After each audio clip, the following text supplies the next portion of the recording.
Ačiū labai. Ačiū kolegos, tikrai čia mane pakvietė į tą bendradarbiavimą ir aš žiūriu, kad vis labiau, atrandu tą malonumą bendravimo su darbdaviais, darbdavių bendruomeniai, nes pasirodo, jūs, gal čia ne šitoj salėje, bet taip aš gaunu iš jūsų pusės tokių neigiamų atsiliepimų, kadangi viešoje erdvėje dažnai, ne tai, kad pasisakau, bet iš principo, priekaištas buvo tai, kad aš kaltinu žmonės, kurie yra verslo atstovai, dėl to, kad jie nepakankamai perskirsto, nepakankamai rūpinasi darbuotojais ir panašiai.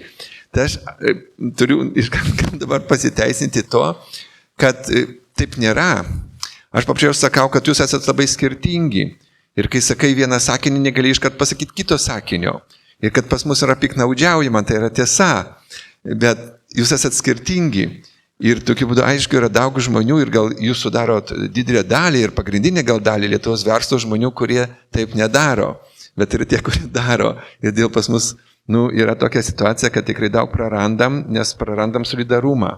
O pagrindinis solidarumas tai yra kartu dirbančio ir darbdavio. Ir nėra, reiškia, galimybės kitaip funkcionuoti, kaip efektyviai apjungti tas dvi dalys. Tai aišku, man rūpi, kad būtų daugiau to solidarumo, o tas neefektyvumas, jis dažnai apsisuka prieš jūs. Dabar važiuodami čia pas jūs kalbėjom apie kainų, energijos kainų, reiškia, įvairiausius niuansus, kur labai daug verslų nukentėjo nuo to. Kažkas padarė didelius pelnus. Tai, kolegos, tikrai aš labai džiaugiuosi, kad galiu suartėti su jūsų bendruomenė ir tikrai aš manau, kad tikrai verslo žmonės turėtų būti gerbiami kaip kažkokie kultūros, meno žmonės, kadangi jūs stumėt visą tą sistemą, pavyzdžiui, mes mokslo žmonės faktiškai naudojame jūsų uždirbtus pinigus, perskirstytą pelną. Tai tikrai faktiškai didelė pagarba ir dėkingumas ir tikrai nėra iš mano pusės to prieštaravimo. Yra prieštaravimas prieš tos nusižengimus, kurie skandina mus kartu visus. Faktiškai mes čia sudarėm, nutarėm, kad skandina mūsų, reiškia, vakarų civilizacija.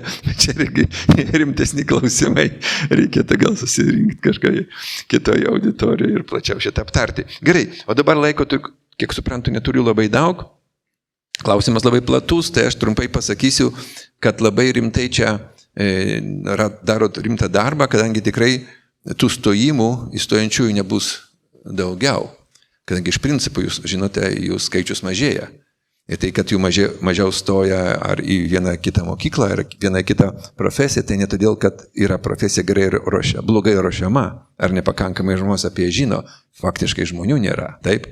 Tai labai trumpai čia yra 4 klausimai, tai trumpai pradžioje aptarsim bendrą gyventojų prognozę, labai trumpai, jūs daug ką žinote, tada pažiūrėsim iš arčiau į Kauno regioną, taip, aš matau irgi, čia yra savivaldybių žmonės irgi, saliai, jūs vienas, tik pusiau, taip, ok, kadangi žinau, kad mes prašėm, kad dalyvautų, kadangi savivaldybės koordinuoja nuo švietimą, ypač tą bendrai, gerai, ir tokiu būdu jau kalbėsim daugiau apie karjeros, ypač šiuolaikinį suvokimą, tai čia švietimo atstovams labiau skirta informacija, o švietimo atstovus turim labiau.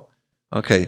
Yra ir vidurinės grandies, yra labai gerai, tai čia, kad viskas čia prasideda, kad inžinieriai būtų sėkmingi, aišku, reikia atpažinti tą sritį. Gerai, ir pabaigoje tos konkrečios rekomendacijos, kur, aišku, sakau, ypač aukšto lygio vadovams būtų labiau naudinga. Tai čia dabar matote bendrą tendenciją, tai yra mūsų gyventojų pokyčius, prognozė, taip.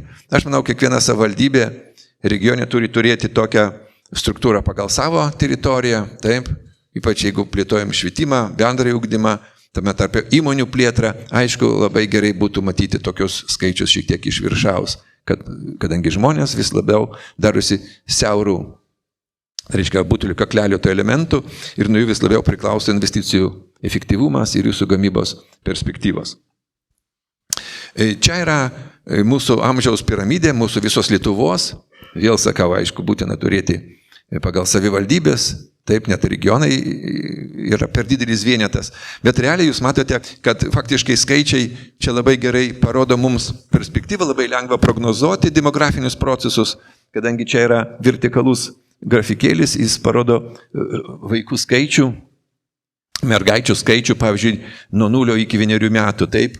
Ir faktiškai tie procesai nustabilus yra. Jeigu vaikas gimė, iš maždaug nugyvens ten savo artimiausių 90 metų. Problema, aišku, labai problematiška pasidarė projektuoti gyventojų pokyčius, kad mes turim labai aktyvią migraciją. Taip? Ir jinai faktiškai gali staiga sumažinti mums vieną ar kitą gyventojų skaičių dalį. Tai vat, realiai grafikėlis parodo, kokie mes buvom maždaug, tai 2010 metų, tokie, dar, sakykime, stabilesnė laikotarpio metai, ir čia mūsų perspektyva iki 2060.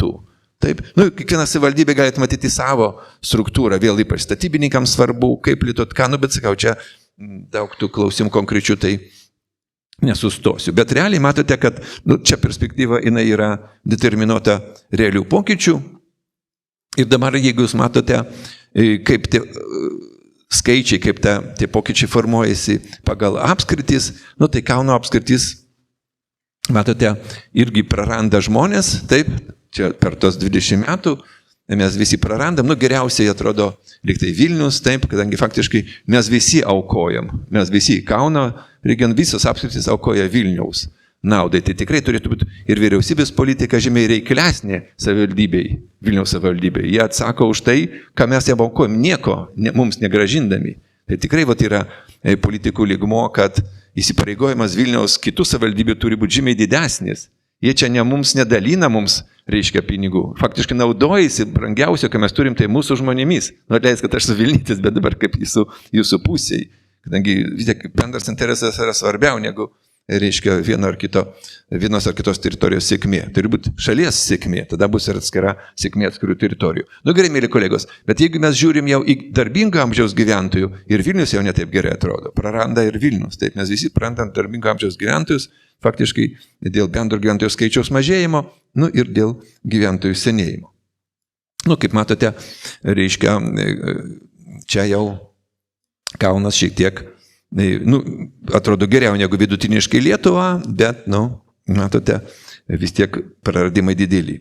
Dabar čia yra priežastis, taip, kodėl mūsų bendras gyventojų skaičius mažėja. Faktiškai problema yra mirusių ir gimusių skaičių skirtumas, taip, miršta daugiau negu gimsta, ir ta piramidė, kur buvo, parodo, kad tai yra, tai neišvengiama, taip, artimiausius 30 metų, negerai kalbėti, bet tai yra, šito neišvengsim. Gali būti tik blogiau, jeigu dar labiau nesirūpinsim gyventojais vietoj, kadangi jie gali dar ir išvykti. Gali išvykti tas jaunas kartos.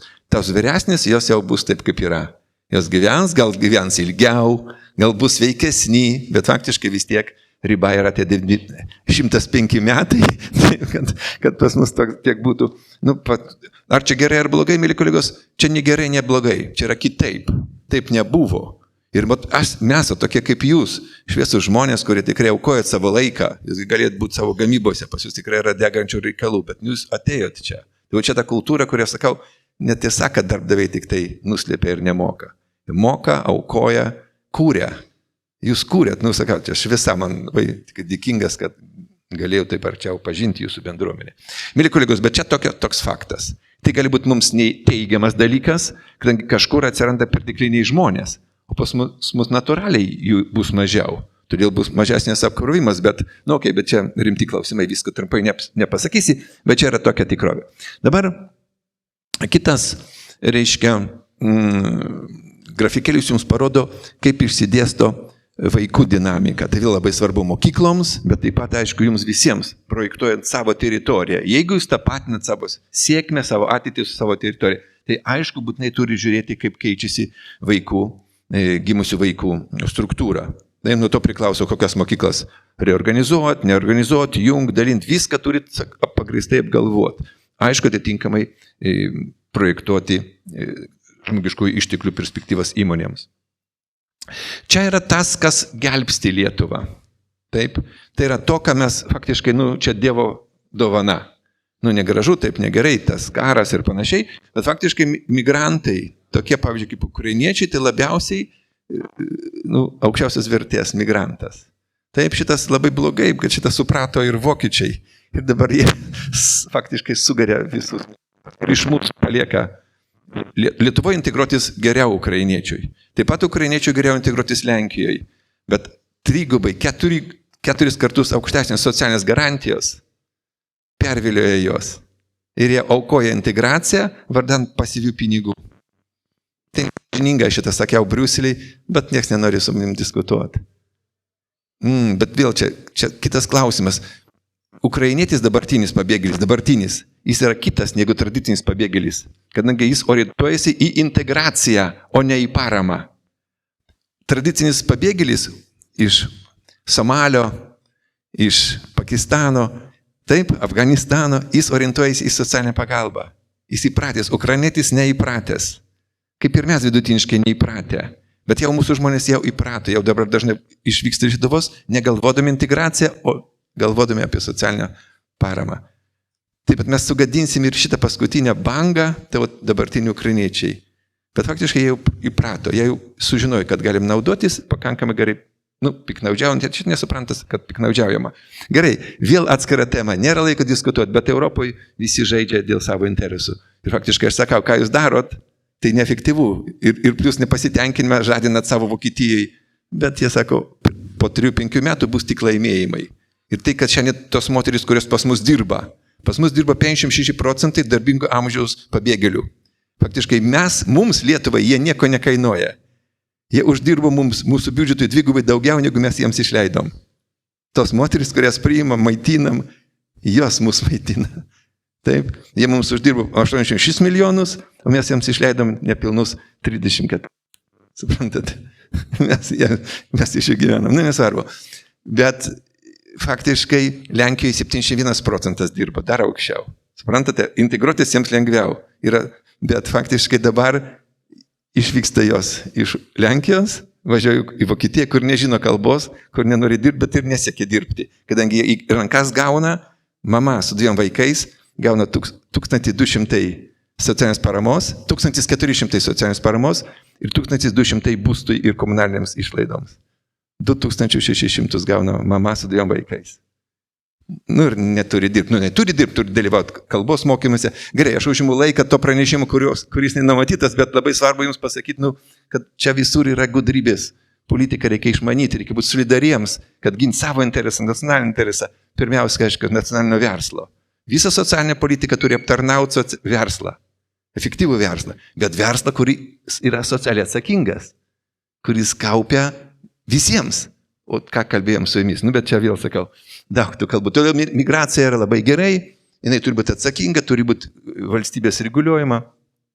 Kol kas, ačiū Dievui, viskas klostosi teigiamai. Čia jūs matote, reiškia, kitas rodiklis, jau einu į pabaigą su ta demografinė dalimi, bet užimtumo lygis.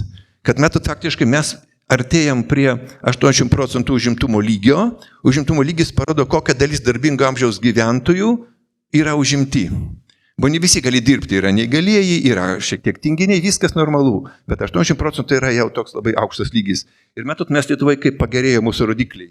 Taip, aš specialiai imu 2007 metus prieš krizę, kad jūs matytumėt, buvo stabili Lietuva. Stabili Lietuva ir mes turėjome apie 65-70% reiškia tą užimtumų lygį. Ir vat, per kiek mes išmokom panaudoti efektyviau savo, reiškia, gyventojus.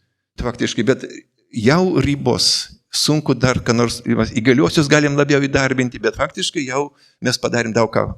Todėl toliau reikia galvoti, reikia technologijų, reikia imigrantais dirbti tinkamai, reikia atitinkamai didinti darbuotojų patrauklumą. Ir dabar, kas turim būti dirbama, visiems čia jums draugiškai patariu, galvokite, kaip didinti vyresnio amžiaus žmonių patrauklumą darbo vietai, kad jiem apsimokėtų dirbti pensiniam amžiuje. Pirmiausia, tai uždavinys valstybei. Jie kalba, kad, reiškia, jau girdėjot gal prieš porą metų, pensinį amžių didins. Čia nesprendimas.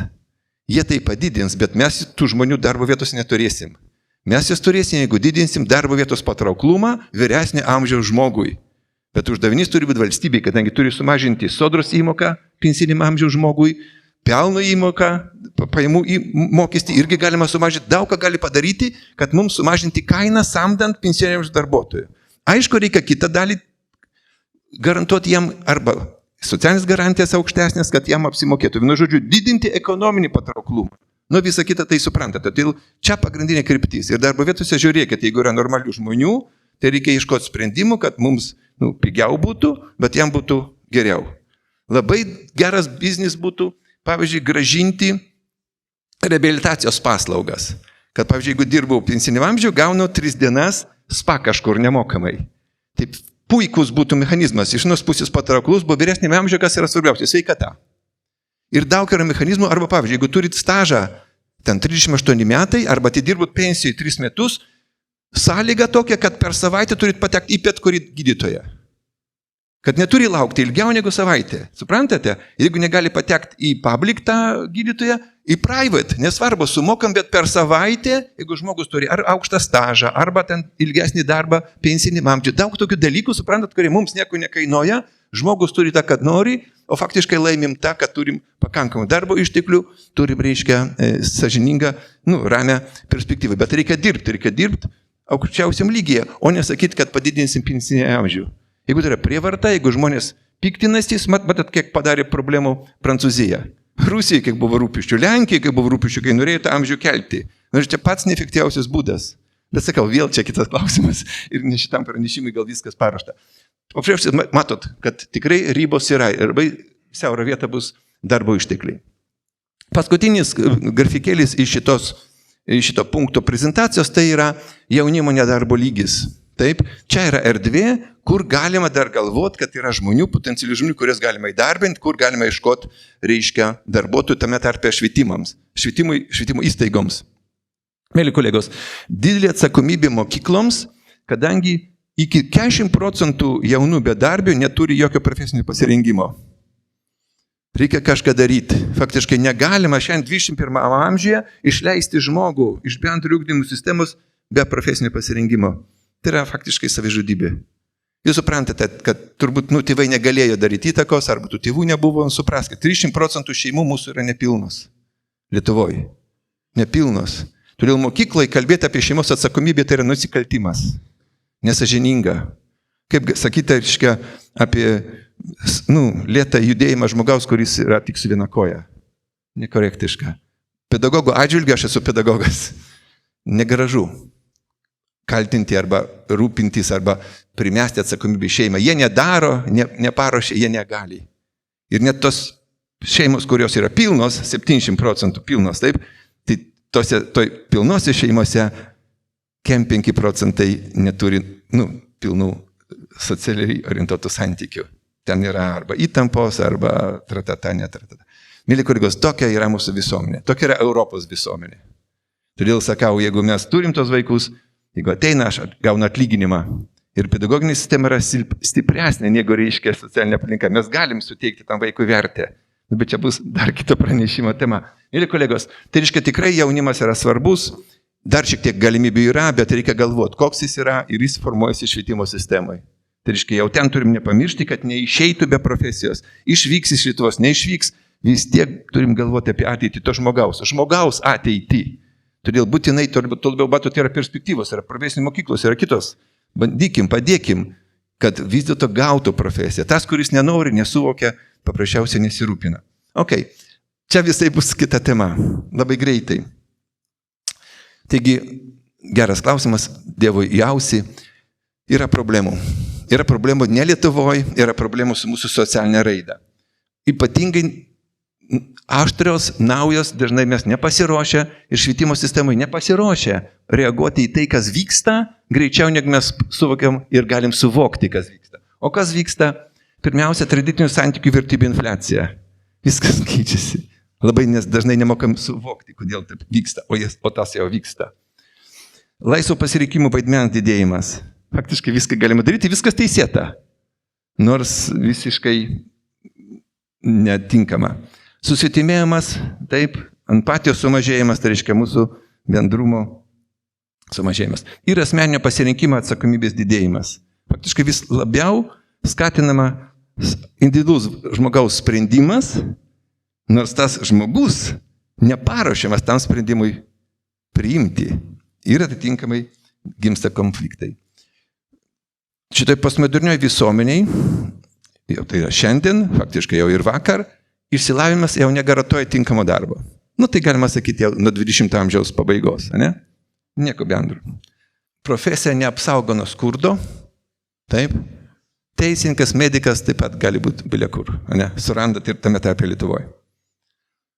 Nedirbančių skurdžių fenomenas, viskas aišku. Ir gerai apmokamas dabar darbas neapsaugo nuo nepasitenkinimo ir depresijos. Čia naujas fenomenas. Anksčiau tokio nebuvo. Ta, kad čia surašiau, tai yra faktiškai vidutiniškai kiekvieno tėvo, kiekvienos normalios šeimos kaip ir svajonė. Taip, kad gautų išsilavinimą, pasirinktų tinkamą profesiją, taip, kažkurį gerai apmokamą ir turėtų darbą ir pakankamas pajamas. Pasirodo, to neužtenka. Šiandien neužtenka. 21 amžiuje jau to neužtenka. Kodėl? Faktiškai čia tik prasideda mūsų diskusija. Jau reikia baigti. Einu į pabaigą. Taigi pasikeitė karjeros samprata. Mes su jumis, gal visi turbūt, kurios matau, čia kiek prisimenu, kiek čia matau, tai jūs ir aš irgi augau karjeros aplinkoj, kai karjeros vertė buvo pozicija. Profesorius, direktorius, prezidentas, taip, čia vertė. Tas baigėsi jau. Faktiškai, kas iš to?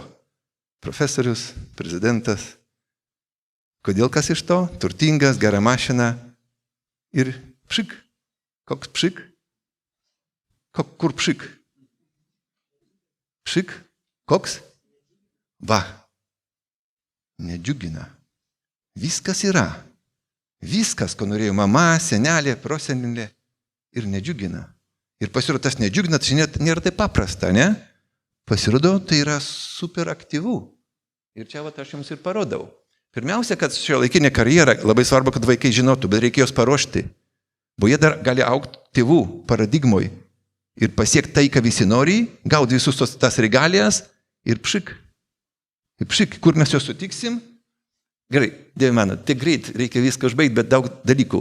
Nauja karjeros samprata sako, kad karjera sėkminga tai yra tapatumas. Tavo tapatumas. Todėl pavyzdėje, matot, aš rašau. Gali būti, čia jau turbūt neįdėjau šito pavyzdžio, studentams aš parodau, kad yra sėkminga mūsų ponios prezidentės karjera, kaip moters, ne? Bet neturi šeimos, vieniša ir panašiai. Ir daugiavaikės mamos, kuri turi normalius santykius su vyru, taip? Ir čia yra 2 sėkmingos karjeros. Jeigu pasirinkti, jūs liekat laisvi pasirinkti. Aš bijau, kad mamos gali būti sėkmingesnė, kadangi jinai turi beribę pasitenkinimą erdvę, ne? To vienišo žmogaus, jinai yra ribota. Taip? Ir aš bijau, kad dabar gal neišgyvena neįgiamas vakarais, gal per šventes, sako, daugiausiai nusižudo per šventes. Tokia tiesa, mėly kolegos. Ir taip mes funkcionuojam. Ir tai nėra tik tai nuostata, tai yra tiesa. Taigi faktiškai karjerą galima užtikrinti kiekvienam vaikui. Šiandien kiekvienas gali jausti pasitenkinimą, bet reikia jį paruošti. Pažiūrėkit, ką mes darom. Yra karjeros savirealizacijos projektas. Ir kur yra menas, kad pats individas sudaro scenarijų, sukuriat savo scenarijų, bet scenarijų parašyti yra sudėtinga. Ir mes dažnai rašom vaikams, nežinau, šito jūsų mokykloje nemačiau, bet dažnai rašo prie mokyklos, tavo ateitis tavo rankose. Nesažininga. Kad ateitį turi savo rankose, reikia tas rankas sustiprinti. Negerai duot man kilnot maišus po 50 kg, jeigu aš nepasiruošęs. Suprantat, aš pakelsiu porą kartų, bet po to galiu stuburas sugadinti, faktiškai neatsigauti iki senatvės. Todėl tikrai mano ateitis mano rankose. Bet jūs turit man padėti. Suprantate? Vienetai. Gal jūs čia esat visi tie, kurie negavot to mokymo, bet pasiekėt. Bet tai yra tik 10-15%. Kiti tą negali padaryti. Nėra. Tokia gamta. Todėl jeigu mes tą rašom, mes turim padėti sukurti scenarijų, tam yra švietimas. Jis turi tą padaryti. Iki tada, kada aš turiu daryti pasirinkimus. Po to tada aš pats vaidinu, teisingai, o tą savo vietą aš pats sukūriu ir po to ją vaidinu, ir pats ją vertinu. Bet visą tai reikia padaryti, kad aš žinočiau, kad taip yra. Ir aišku, užtikrinti sąlygas, kad tai būtų. Gerai, kadangi mes šito nedarom, naudojam seną paradigmą, čia yra atsakymas, kodėl nedžiugina. Tai yra 4 amžiaus problema. Jauni žmonės, sėkmingi žmonės. Šita problema buvo aptikta sėkmingo jaunimo bazėje. Sėkmingas jaunimas tai tas, kuris turėjo išsilavinimą, profesija tinkama ir kurio pajamos buvo aukštesnis negu regiono vidurkis. Jaunas žmogaus nuo 25-35 metų pajamos buvo aukštesnis negu regiono vidurkis. Ir jo bazėje ir buvo užfiksuotas 4 amžiaus fenomenas. Tai yra depresinė aplinka. Depresinė aplinka. Ir tas reiškia nedžiugina, faktiškai yra aktyvus veiksnys. Jis slopina.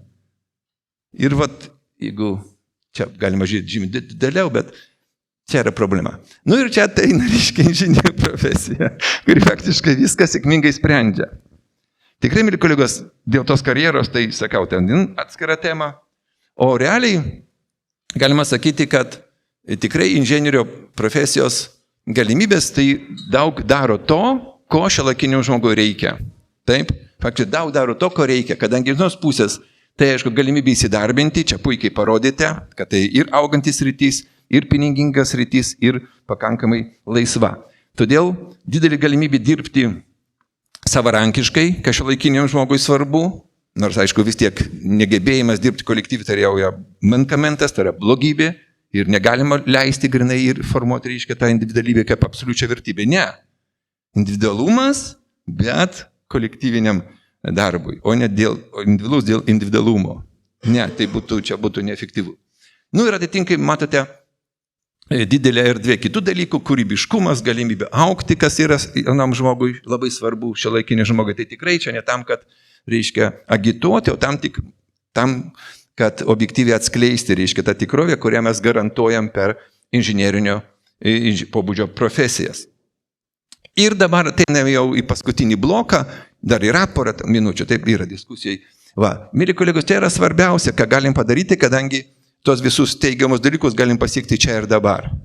Taip ir bus rekomendacijos, jos po truputį tobulinamos, mes su kolegom dirbom po kiekvieno susitikimo, tai čia jau dar šiek tiek kažkas atsirado naujo, ką mes buvom pateikę kitose susitikimuose. Tai yra pagrindė 3 tie veikėjai, taip, jie visi yra lygus pagal savo įtaką ir svarbus. Aišku, pagrindas yra mokykla. Taip, mokykla, todėl labai svarbu, sakau, ir savivaldybių, ir regionų savivaldybių bendradarbiavimas, bet čia nereikia, kad kiekviena mokykla viską tą padarytų. Mes galim padaryti kartu, kadangi apkrovimas ir efektyvesnis naudojimas yra iš didesnės apyvartos. Tai pirmas punktas, tai aišku, yra mokinių kūrybinių gebėjimų atpažinimas. Jau yra daug padaryta, jūs ir turi testus, ir gali daugiau padaryti, jeigu pažiūrėsit, kad turi, pavyzdžiui, Vilniečiai ar kiti. Tai aišku, ir Limpros uždavinys, kad tikrai užtikrinti, kad tikrai tai, kas yra, būtų žinoma kitoms mokykloms, kad jie galėtų tą taikyti, nes tikrai padaryta daug. Yra projektai atskiros grupės, daug tarptautinių dalykų padaryta lietuvių kalba, puikiai nieko nedaryti, tik reiškia gauti leidimą ir, sakau, bet reikia sisteminti šitą. Jūs daug jau padarėte, bet galima dar stiprinti, kad būtų prieinamumas. Tai reiškia, kad atpažinti vaiko tos gabumus, bet nežino. Nežinau, vaikštau, bet turi kažką gal kokios ten daro sprogmenys ar panašiai, nenaudodamas to savo. Mums svarbu tą žmogų, tą unikalų žmogų, koks jis jau gimtų. Mums svarbu nukreipti in social acceptable way. Čia problema, bo jis visada bus savimi. Taip, huliganas bus huliganu, bet huliganizmas tai ir tam tikri gebėjimai. Ir mano uždavinys kaip pedagogų nukreipti tą reiškia tokį neramų, agresyvų į social acceptable way. Ir jis bus gražus, sėdės tarp mūsų ir bus gal vienas iš geriausias iš mūsų. Taip? Nors realiai potencialiai būtų jam kelias į kalėjimą. O mes nukreipkim kitaip, kadangi visi turi šansą. Viskas priklauso, kas dirbs su to potencialu. Tokiu būdu tikrai kiekvienam yra kelias. Gerai, antras punktas, labai svarbus. Technologijos pamokų turinio keitimas ir praturtinimas. Labai apleisti, mėly kolegos. Inžinieriai važiuoja per regionus, atranda, gal per diskusiją pasakysi detaliau, kadangi čia jūsų patirtis. Viską tą nesudėtingai visai be didesnių pinigų galima daryti, tai labiau turint tokią puikią, reiškia, bendruomenę.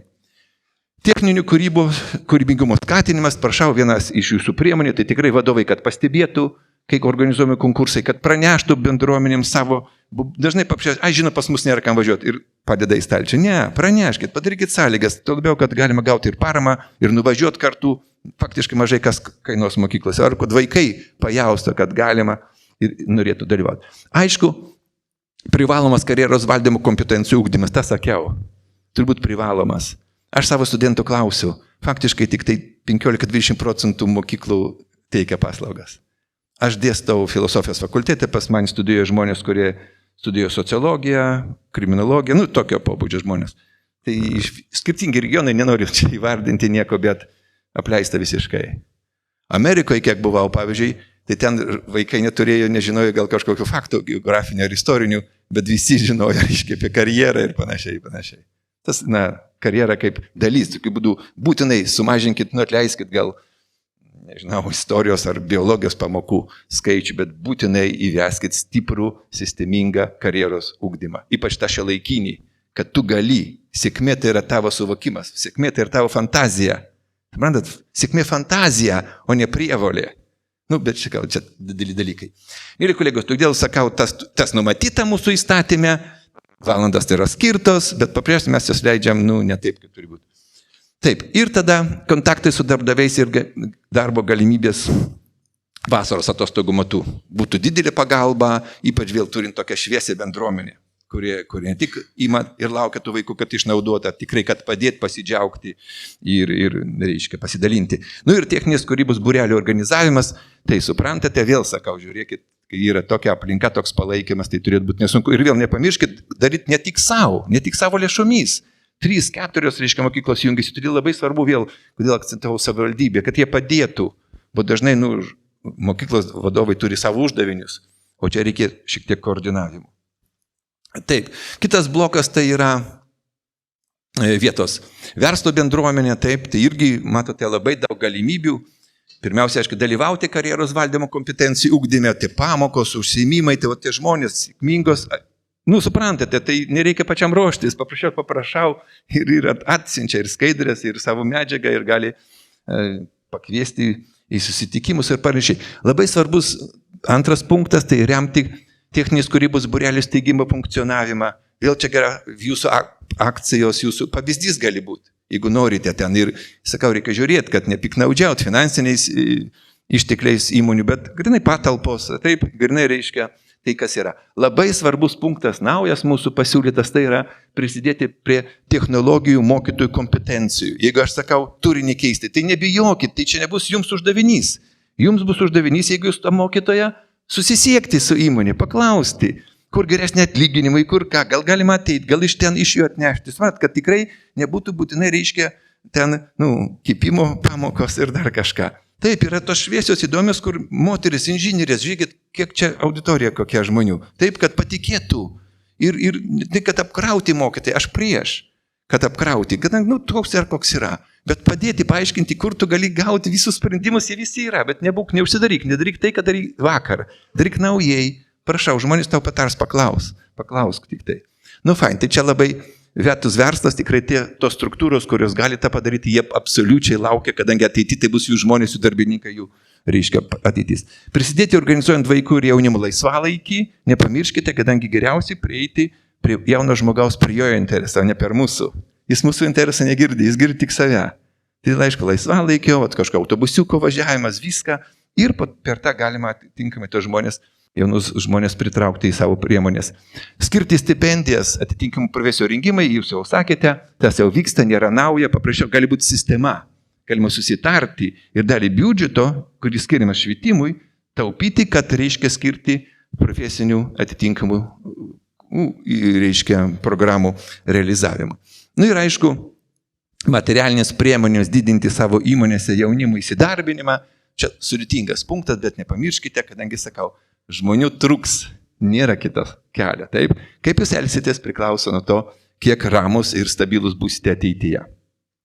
Ir paskutinis punktas savivaldybės, sakau, jos vaidmuo labai svarbus, kadangi sakau, mokykla, aš matau, jinai turi savo aiškias funkcijas. Taip? O čia daugiau kalbam apie tą, kas būtų ekstra, taip, būtina, bet ekstra. Todėl, aišku, pirmą pažymiu tavo karjeros kompetencijų ugdymą, jis turėtų būti kompensuojamas. Gali būti vienas mokytojas gal regione, taip, kur mokytoja, kuris specializuojasi, taip, moka viena mokykla, bet kažkaip pinigai kaupiami iš skirtingų mokyklų. Suprant, kad jie apsimokėtų. Arba kviečiat, prašau, turit tokius universitetus, KTU, turit VDU, taip, ten yra žmonės. Ir ten susitarus, kad vieną tą dėstytoją, vieną kažkokį profesorių, docentą kviesti, kad jis užtikrintų kažkokią kokybę, kuri jums reikalinga. Bet jums mokyklai tai per sunku. Aš manyčiau, kad tai turėtų būti koordinuojama kaip tik atskiros savivaldybės arba net regiono lygmenį. Tarp savivaldybių gali būti sprendimai, kad būtų pigiau, o tai, kas yra gero, kad tarnautų jums. Antras punktas, tai pažymit tą patį, tai reiškia kūrybos būreliai, vėl, jie neturi būti kiekvienoje mokykloje. Gali būti tarp mokyklų, bet reikia sustiguoti šitą, užtikrinti, kad buvo svarbiausia, kad vaikai gautų. O kaip mes spręsim viduj, reikia žiūrėti, aišku, kad nepiknaudžiautų. Ir atitinkamai trečias punktas - tobulinti technologijos mokytojų turinį, taip mokymų paslautų, vėl sakau, gerai būtų, kad tai būtų regioninė arba nors savivaldybė lygio programa, kažkokių mokymų organizavimas, kad nepakabinti ant atskiro direktorius, ypač ant atskiro mokytojo. Kadangi, žinote, ir taip jo apkrovimas ir sunkumas, o kartu galim tą padaryti žymiai paprasčiau. Ir visai baigiant, tai yra stiprinti mokyklų bendradarbiavimą su darbdaviais, kad tai vėl būtų kažkoks ilgalaikis, kad kiekvienas darbdavys neskambintų, suprantate, kiekvienas mokytojas arba, direktorius darbdaviai, kad mes žinotumėm, ką jis daro ir aš galiu vienas sužinoti planus, o mes savo mokytojų bendruomenį galėtume aptarti, buvo taip yra apkrovimas, todėl tie žmonės turi gaminti pelną ir atitinkamai užtikrinti mūsų gerovę. Ir paskutinis punktas, tai didinti absolventų įtraukimą. O dabar mano tie studentai, kai kalbu, tai jie sako, kad geriausiai jie prisimena, ką kalbėjo absolventai. Jaunas žmogus geriau girdi jauną žmogų. Vis tiek, yra problema, kad ir jūs mane girdite, ne tai, ką aš sakau, tą, ką jūs girdite. Skirtingi dalykai. Tai, kuo mes labiau panašus, to mes geriau girdime vienas kitą. Mėly kolegos, tai tiek būtų iš to, ką galima padaryti. Tai ačiū labai jums už dėmesį.